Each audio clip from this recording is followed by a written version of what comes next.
ষষ্ঠ শ্রেণীর শিক্ষার্থীরা এই ভিডিওতে তোমাদের নতুন গণিত বইয়ের অনুশীলনী 1.2 এর 1 এবং 2 নং প্রশ্নের সমাধান দিব। তাহলে চলো দেখি 1 এবং 2 নং এ কি অঙ্ক দেওয়া আছে। তো দেখো 1 নম্বরে লেখা রয়েছে 30 থেকে 70-এর মধ্যে মৌলিক সংখ্যাগুলো লেখো। তো মৌলিক সংখ্যাগুলো লিখতে বলছে। এখন মৌলিক সংখ্যা লেখার পূর্বে তোমাদের জানতে হবে মৌলিক সংখ্যা কি। তো আমরা ধাপে ধাপে লিখি। দেখো তোমরা শুরু করবা এইখান থেকে, আমরা জানি থেকে। যেহেতু মৌলিক সংখ্যা লিখতে বলছে, মৌলিক সংখ্যা কাকে বলে বা সংখ্যাটি দিয়ে দাও, তাহলে স্যাররা সহজেই বুঝতে পারবে এবং অঙ্কটি খুব স্ট্যান্ডার্ড সুন্দর হবে। তো আমরা প্রথমে লিখবো, আমরা জানি যে সকল সংখ্যার এক এবং ওই সংখ্যা ছাড়া আর কোনো গুণনীয় থাকে না তাদেরকে মৌলিক সংখ্যা বলে। এক কথায় হলো যে সংখ্যাকে এক এবং ওই সংখ্যা ছাড়া আর কোনো সংখ্যা দিয়ে নিঃশেষে ভাগ করা যায় না, সেগুলি হচ্ছে মৌলিক সংখ্যা। যেমন ধরো 3কে তুমি 1 এবং 3 বাদ দিয়ে, এই দুইটা বাদ দিয়ে 3কে আর কোনো সংখ্যা দিয়ে ভাগ করতে পারবে না। আবার ধরো 11কে 1 এবং 11 বাদ দিয়ে দিলে আর কোনো সংখ্যা দিয়ে নিঃশেষে ভাগ করতে পারবে না। তো এই 1, 5, 11 এগুলো হচ্ছে মৌলিক সংখ্যা। আর অঙ্কে বলেছে 30 থেকে 70-এর মধ্যে মৌলিক সংখ্যাগুলো লেখো। তো আমরা 30 থেকে 70-এর মৌলিক সংখ্যাগুলো কোনগুলো দেখো। 31কে কিন্তু তুমি 1 এবং 31 যদি বাদ দিয়ে দিই আর কোনো সংখ্যা দিয়ে নিঃশেষে ভাগ করতে পারবা না। তো 31 হচ্ছে একটি মৌলিক সংখ্যা। এরপরে 32 যেহেতু জোর 16 দিয়ে ভাগ করা যায়, এটা মৌলিক সংখ্যা না। 33কে কিন্তু তুমি 11 দিয়ে নিঃশেষে ভাগ করতে পারবা, সুতরাং 33ও মৌলিক সংখ্যা না। 34 জোড় সংখ্যা, এটাও মৌলিক সংখ্যা না, কারণ জোড় সংখ্যা একমাত্র 2 বাদে আর কোনো জোড় সংখ্যাই মৌলিক না। ঠিক আছে, তো 34 হবে না। 35কে 5 7 35 ভাগ করা যায়। 36কে 6 6 36 ভাগ করা যায়, এটাও হবে না। এরপরে দেখো 37কে তুমি 1 এবং 37 বাদ দিয়ে আর কোনো সংখ্যা দিয়ে ভাগ করতে পারবে না। তারপরে 38কে ভাগ করা যায়, 39কে ভাগ করা যায়, 40কে ভাগ করা যায়, কিন্তু 41কে তুমি ভাগ করতে পারবে না নিঃশেষে। তারপর 42কে ভাগ করা যায়, 43কে ভাগ করা যাবে না। ওকে, এরপরে মৌলিক সংখ্যা রয়েছে 47, তারপরে 53, তারপরে 59, এরপরে 61, তারপরে 67, এরপরে 68 কেও ভাগ করা যায় নিঃশেষে, আবার 69কেও নিঃশেষে ভাগ করা যায়। তো এইগুলো হচ্ছে আমাদের 30 থেকে 70-এর মধ্যে মৌলিক সংখ্যা। তোমরা চাইলে ক্যালকুলেটর চাইপে ভাগ করে করে দেখতে পারো। ঠিক আছে, ওকে। এই হলো 1 নং প্রশ্নের উত্তর। এবার আমরা চলে যাব 2 নং এ। দেখো 2 নং এ লেখা রয়েছে সহমৌলিক জোড়া নির্ণয় করো। অর্থাৎ নিচে জোড়ায় জোড়ায় কিছু সংখ্যা দেওয়া আছে, এগুলো সহমৌলিক কিনা সেগুলো আমাদের নির্ণয় করে দিতে হবে। এখন প্রশ্ন হচ্ছে, সহমৌলিক নির্ণয় করার পূর্বে আমাদের জানতে হবে সহমৌলিক কি এবং মৌলিক সংখ্যা কি। তো মৌলিক সংখ্যা আমি তোমাদের 1 নং এ বলেছিলাম, যে সংখ্যার এক এবং ওই সংখ্যা ছাড়া আর কোনো সাধারণ গুণনীয়ক থাকে না তাকে মৌলিক সংখ্যা বলে। এক কথায় এক এবং ওই সংখ্যা ছাড়া আর কোনো সংখ্যা দিয়ে নিঃশেষে ভাগ করা যায় না, তো সেটা হচ্ছে মৌলিক সংখ্যা। এবার সহমৌলিক কি? সহমৌলিক হচ্ছে এই দুটো সংখ্যার গুণনীয়ক বের করে আমরা দেখবো গুণনীয়ক গুলোর মধ্যে এক ছাড়া আর কোনো গুণনীয়কে মিল পাওয়া যায় কিনা। যদি মিল থাকে তাহলে সহমৌলিক না, আর যদি কোনো মিল না পাওয়া যায় তাহলে সেটা সহমৌলিক। ঠিক আছে, ওকে। তো আমরা এবার ধাপে ধাপে আমরা করব। আরেকটু কথা, ক নাম্বারটা তোমরা যদি সুন্দর করে মনোযোগ দিয়ে শোনো তাহলে পরেরগুলো তোমরা সহজেই অল্প সময়ের মধ্যে বুঝে যাবে। তো এবার আমরা ক নাম্বারটা দেখে দেখে উঠালাম। 27 এবং 54 আছে। তো আমরা প্রথমেই বলেছিলাম এই 27 এবং 54-র গুণনীয়ক গুলো আগে বের করতে হবে। তো আমরা লিখি এখানে 27 এর গুণনীয়ক কত হয়? 1 দিয়ে সবাইকেই ভাগ করা যায় নিঃশেষে, তো 1 সবারই থাকবে। এরপরে দেখো তো 2 দিয়ে কি 27কে নিঃশেষে ভাগ করা যায়? না, সম্ভব না, এটা একটা বিজোড় সংখ্যা, তো 2 দিয়ে যাবে না, 3 দিয়ে যায়। 3 নং 27। এবার 4 দিয়ে কি 27কে ভাগ করা যায়? তোমরা ভাগ করে করে দেখবা, 27 ভাগ 4 দেখবা 27কে 4 দিয়ে ভাগ করা যায় না। এরপরে 5 দিয়ে ভাগ করে দেখবা যায় কিনা, এরপরে 6 দিয়ে, এরপরে 7 দিয়ে। এখন কথা হচ্ছে তোমরা কত পর্যন্ত ভাগ করতে থাকবা, সেজন্য তোমরা মনে রাখবা ভাগ করতে করতে করতে যদি দেখো এই পাশের সংখ্যায় চলে আসছো তাহলে তোমরা থেমে যাবা, অর্থাৎ আর ভাগ করার দরকার নেই। তো আমরা 6 দিয়েও ভাগ করতে পারবো না, 7 দিয়েও ভাগ করা যায় না, 8 দিয়ে কি এটাকে নিঃশেষে ভাগ করা যায়? না, সম্ভব না। এবার 9 দিয়ে কি ভাগ করা যায়? তবে 9 কিন্তু এই পাশে চলে আসছে, সুতরাং আর তোমার ভাগ করার দরকার নেই, এখানেই শেষ। এবার আমরা দেখবো 54-র গুণনীয়ক গুলো, এবং 54 এটাকে 1 দিয়ে অবশ্যই ভাগ করা যায়, কারণ 1 দিয়ে সবাইকে ভাগ করা যায়। এরপরে চেষ্টা করব 2 দিয়ে। হ্যাঁ, যেহেতু এটা জোড় সংখ্যা তার মানে 2 দিয়ে নিঃশেষে ভাগ হবে। 2 দিয়ে ভাগ দিলে হয় 27। 3 দিয়ে চেষ্টা করো, হ্যাঁ 3 দিয়েও ভাগ করা যায়, 3 18 27। এরপর 4 দিয়ে চেষ্টা করে দেখো নিঃশেষে ভাগ হয় কিনা। 54 ভাগ 4 যায় না ভাগ করা। এরপরে দেখো 5 দিয়ে কি নিঃশেষে ভাগ করা যায়? 54 ভাগ 5, না, সেটা দিয়েও ভাগ করা সম্ভব না। দেখো তো 6 দিয়ে নিঃশেষে ভাগ করা যায়, হ্যাঁ 6 নং 54, তো 6 দিয়ে ভাগ করা যায়। নিঃশেষে। এবার দেখো 7 দিয়ে ভাগ করা যায় না, 7 দিয়ে নিঃশেষে ভাগ করা যায় না, 8 দিয়েও যায় না, 9 দিয়ে এই পাশে দেখো 9 চলে আসছে, সুতরাং আর ভাগ করার দরকার নেই। তো আমরা এটাই লিখবো 27-এর গুণনীয়ক। 27-এর গুণনীয়ক গুলো কি পেলাম দেখো, ইউর মতো এই পাশ থেকে শুরু করবা, এইভাবে যে এইভাবে উঠবা। তো 1 পেলাম, 3 পেলাম, এরপরে এই পাশ দিয়ে উঠবা, 9 পেলাম, 27 পেলাম। এ হলো 27-এর গুণনীয়ক। এবার এবং 54-এর গুণনীয়ক গুলো কি কি দেখো, আবার এই পাশ থেকে শুরু করবা, 1 2 3 6 9 18 27 54। ক্লিয়ার? ওকে।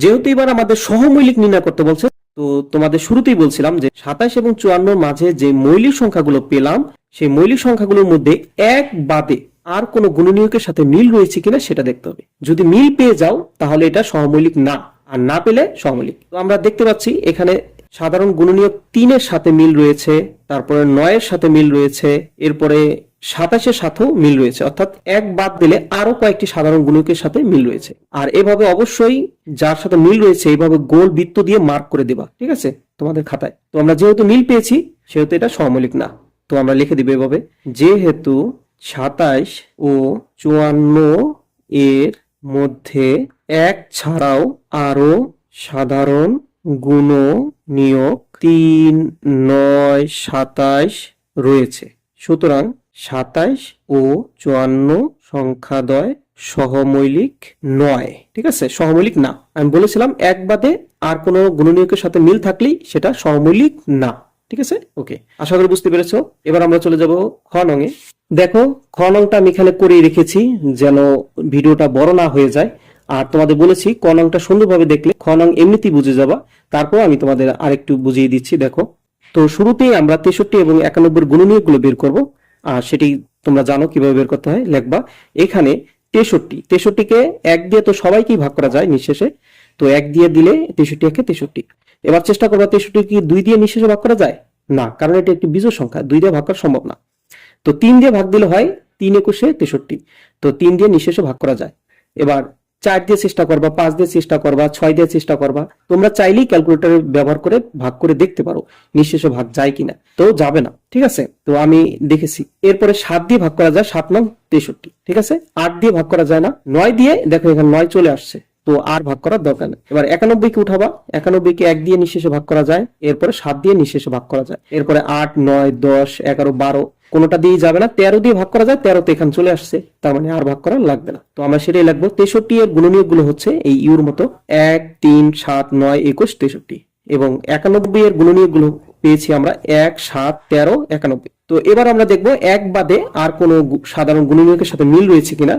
আমরা দেখতে পাচ্ছি এই এক বাদ দিলেও 7 সাধারণ গুণনীয়কটির সাথে 7 মিল রয়েছে। তো যেহেতু মিল রয়েছে তো সহমৌলিক না, সেটা লিখে দিবে এভাবে, যেহেতু 63 ও 91 এর মধ্যে এক ছাড়াও আরো সাধারণ গুণনীয়ক 7 রয়েছে, সুতরাং 63 ও 91 সংখ্যাদ্বয় সহমৌলিক না নয়। ঠিক আছে, ওকে, আশা করি বুঝতে পেরেছো। এবার আমরা চলে যাব গ নঙে। দেখো, গ নংটাও আমি করে রেখেছি 189 এবং 210। তো আবার আমরা গুণনীয়ক বের করব। এখানে 189 এর গুণনীয়ক গুলো হচ্ছে, দেখো 189 কে যেহেতু 1 দিয়ে সবারই ভাগ দেওয়া যায়, তো 1 দিয়ে ভাগ দিলে 189 190। এবার 3 দিয়ে ভাগ করা যায়, 3 63 189। 7 দিয়ে ভাগ করা যায়, 7 27 189। 9 দিয়ে ভাগ করা যায়, 9 21 189। এরপর যারা আছে তাদের দিয়ে নিঃশেষে ভাগ করা যায় না। ওকে, এরপরে 210 কে 1 দিয়ে ভাগ করা যায়, 2 দিয়ে ভাগ করলে 105, 3 দিয়ে ভাগ করলে 70, 5 দিয়ে ভাগ করলে 42, 6 দিয়ে ভাগ দিলে নিঃশেষে ভাগ ফল হয় 35, 7 দিয়ে ভাগ দিলে 30, 10 দিয়ে ভাগ দিলে নিঃশেষে ভাগ ফল হয় 21, এবং 14 দিয়ে ভাগ দিলে নিঃশেষে ভাগ ফল হয় 15। এরপরে তো 14 পরে 15 এখানে চলে আসছে, তার মানে আর ভাগ করার দরকার নেই। সেটাই আমরা লিখবো। 189 এর গুণনীয়ক গুলো হচ্ছে 1 3 7 9 21 27 63 189, এবং 210 এর গুণনীয়ক গুলো আছে 1 2 3 5 7 10 14 15।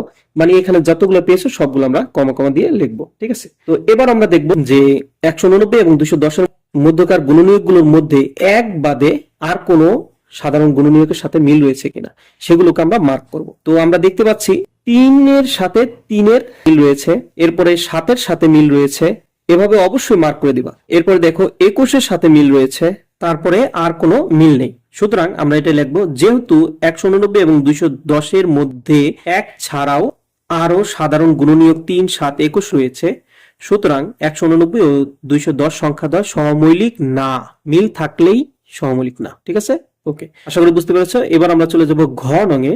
দেখো ঘ নংটিও করে রেখেছি 52 এবং 97। তো আবার আমরা গুণনীয়ক বের করব। এখানে 52 গুণনীয়ক গুলো হচ্ছে 1 দিয়ে 52কে নিঃশেষে ভাগ করা যায়, 2 দিয়ে ভাগ করা যায়, 4 দিয়েও ভাগ করা যায়। এরপরে 5, 6, 7, 8, 9, 10, 11, 12 এগুলো দিয়ে নিঃশেষে ভাগ করা যায় না। তো এই পর্যন্তই শেষ। এবার 97কে আমরা 1 এবং 97 দিয়ে ভাগ করতে পারি, আর কোনো সংখ্যা দিয়ে 97কে নিঃশেষে ভাগ করা যায় না। সুতরাং 52 এর গুণনীয়কগুলো আমরা কি পেয়েছি? 1, 2, 4, 13, 26, 52 এবং 97 এর গুণনীয়কগুলো পেয়েছি আমরা 1 এবং 97। ঠিক আছে, তো এইবার আবার তুমি 1 বাদে আর কোনো সাধারণ গুণনীয়কের সাথে মিল রয়েছে কিনা সেগুলো মার্ক করো। তো আমরা দেখতে পাচ্ছি যে 52 এর গুণনীয়কগুলোর সাথে 97 এর গুণনীয়কের 1 বাদে আর কোনো সাধারণ গুণনীয়কের সাথে মিল নেই। তো আমরা এটা লিখে দিব, যেহেতু 52 ও 97 এর মধ্যে 1 ছাড়া আর কোনো সাধারণ গুণনীয়ক নেই, মানে নাই, তো 52 ও 97 সংখ্যাদ্বয় সহমৌলিক। যেটা আমি শুরুতেই বলছিলাম যে যদি 1 বাদে আর কোনো সাধারণ গুণনীয়কের সাথে মিল পাও তাহলে সহমৌলিক না, কিন্তু যদি মিল না পাও তাহলে কিন্তু সহমৌলিক। ঠিক আছে, ওকে, এই হলো তোমাদের 2 নংয়ের ক, খ, গ, ঘ অঙ্কের উত্তর। আশা করি বুঝতে পেরেছো। আজ আর নয়, কথা হবে তোমাদের পরবর্তী কোনো সমস্যার সমাধান নিয়ে পরবর্তী ভিডিওতে ইনশাআল্লাহ। ভালো থেকো সবাই, আল্লাহ হাফেজ।